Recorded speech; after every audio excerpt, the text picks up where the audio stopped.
comentando e recomendando A Ilha de Arturo, da autora italiana Elsa Morante, livro da década de 50. E já vou adiantar que, se eu não me engano, essa edição aqui da Carambaia está esgotada, infelizmente. Vocês acham por e-book, vocês devem achar com uma certa facilidade edições antigas desse livro por aí, em sebos, e vale demais a pena garimpar, vale demais a pena ir atrás. É claro, novamente, se vocês encontrarem por um preço que seja decente, que seja justo, que seja honesto. É um livro relativamente curto, de certa forma, acho que ele tem menos de 400 páginas, em 370 páginas mais ou menos nessa edição aqui da Carambaia, mas é um baita de um livraço. É um livro que eu gosto demais dele. E o que eu mais gosto é que a Elsa Morante ela consegue criar essa narrativa cheia de nostalgia, cheia de uma psicologia muito colorida e muito sincera, que funciona muito bem para criar um personagem que eu acho extremamente memorável, que é o Arturo. E eu vou tentar dizer mais ou menos por que eu acho que funciona tão bem dentro desse livro aqui, tá? E sobre o que fala a Ilha de Arturo? Para começar, é uma narrativa em primeira pessoa, o narrador é o Arturo, e ele vai estar falando pra gente a respeito dessas memórias que ele tem de quando ele era criança, vivendo nessa ilha italiana, e a gente não sabe qual a idade em que ele está contando essa história pra gente. A gente não sabe qual a idade do Arturo, o narrador, mas a forma da escrita, a voz que a Elsa Morante dá para esse personagem passa tão bem a mente fantasiosa e inocente de uma criança para lidar com essas questões ao redor dela, que é maravilhoso. É trabalhado de um jeito assim muito único, muito justo, muito pé no chão, e ainda assim dá a impressão de ser meio contraditório, mas ainda assim muito fantástico, que eu acho que funciona extremamente bem, tá? Não é uma literatura cheia de devaneios infantis, não. É uma psicologia que é trabalhada de um jeito muito sério, que funciona para vender muito bem como que ele está interpretando o mundo ao redor dele. E o que fala a Ilha de Arturo? Qual que é a história? É sobre essa criança que cresce praticamente sozinha numa ilha, ele é órfão de mãe, o pai dele está sempre fora, sempre está viajando, nunca está em casa, e isso é uma realidade para ele durante toda a infância dele. O livro acaba, se eu não me engano, ele está com cerca de 16 anos, e até esse momento essa é a realidade em que ele se encontra, esse pai distante, esse pesar por não ter tido uma mãe. Então a mãe dele é muito uma ideia na cabeça dele, essa visão muito recorrente desse ideal de carinho e de afeto. E a graça do livro é que essa história é uma história muito melancólica, todos os personagens ao redor são todos muito melancólicos de um jeito ou de outro, mas não são, como pode dizer assim, coitadinhos, não é só aquela sofrência, você não sente só dó, você realmente se debate com esses personagens, você fica interessado pela forma com que eles estão interagindo uns com os outros. E por que funciona? Funciona porque os três personagens centrais dessa obra aqui, eles são muito distintos e eles são muito sinceros em relação àquilo que eles estão representando. Eu vou tentar deixar um pouco mais claro. O Arturo, a primeira metade do livro, praticamente ele é essa criança sozinha, a única companhia que ele tem é essa cadelinha que é a Immacolatella, e na segunda metade do livro a gente vai ter a introdução de um personagem novo, que vai ser a madrasta, que vai chegar na ilha junto com o pai dele, e daí esses dois personagens são então o pai e a madrasta, e eles são assim, descritos e desenvolvidos de um jeito que eu acho que funciona muito bem, muito orgânico mesmo.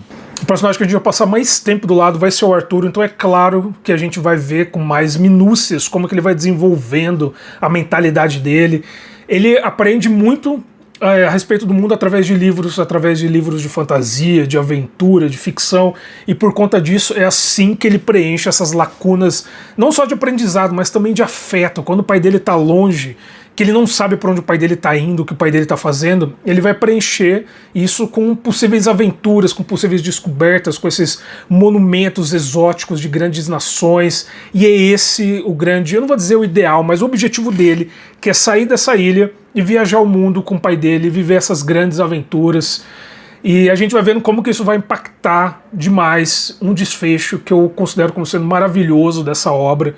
O segundo personagem vai ser a madrasta Annunziata, que é, inclusive quando ela chega na ilha, ela é 2 anos mais velha do que o Arturo dessa etapa do livro.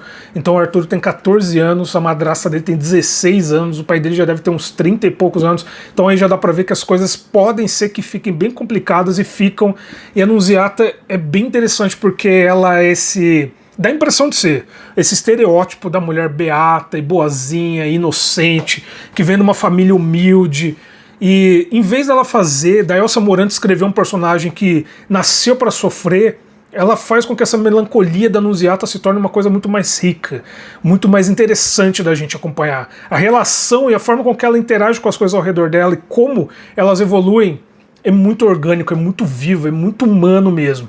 E o terceiro personagem, que é o pai dele, que realmente tem esses grandes mistérios, que a gente não vai ficar sabendo de tudo o que acontece, porém o livro nos dá algumas ferramentas muito boas, para que a gente preencha essas lacunas, para que a gente tente entender o que ele está fazendo, e a gente tem pelo menos uma resposta no final.